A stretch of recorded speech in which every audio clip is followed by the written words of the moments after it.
আর ভাবছেন এই বুঝি আমার শেষ দেখা। প্রাণ ভরে দেখছেন আকাশ বাতাস গাছ, এদিকে আপনার এলাকায় যে 2-3টা কুকুর আছে ওদেরকেও আপনি প্রাণ ভরে দেখছেন। হয়তো এটাই শেষ দেখা। তো তারপর আপনি দোকান থেকে কিছু কিনে কুকুরগুলোকে খাওয়ালেন। এলাকার যে মুরব্বীদের দেখলে আপনি দূরে সরে যেতেন, এখন তাদের দিকে এগিয়ে গেলেন, বললেন চাচা আমার শরীরটা ভালো নেই, আমার জন্য দোয়া করবেন, কখনো ভুল করলে ক্ষমা করে দেবেন। আপনার চক্ষু শীতল হয়ে যাচ্ছে। হঠাৎ আপনার মনে হলো নামাজ পড়া উচিত। আপনি দৌড়ে গেলেন আপনার রবের কাছে।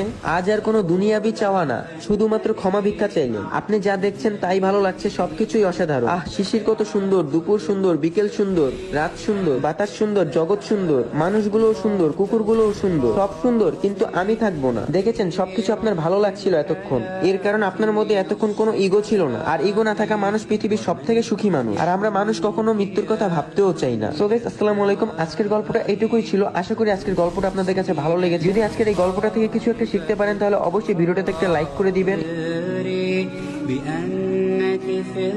যাওয়ার এটাই তো ছিল সময়। ব্যাডমিন্টন, ক্যারাম, লুডো এগুলো না খেললে কি হয়? ডিসেম্বর মাস ও শীতকালটা আমাদের ছেলেবেলায় এমনি কালারফুল ছিল। তবে ডিসেম্বরের 31 তারিখ যতই আগায় আসতো, মনের মধ্যে ভয় ততই বাড়ত।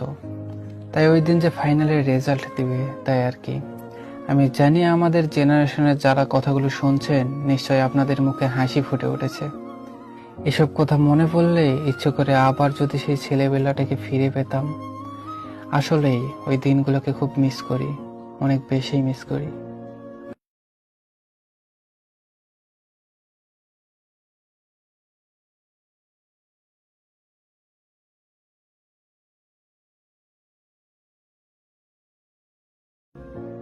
আমরা যারা 1995 থেকে 2005 সালের মধ্যে জন্মেছি, আমরা বিশেষ কিছু ছিলাম না, তবে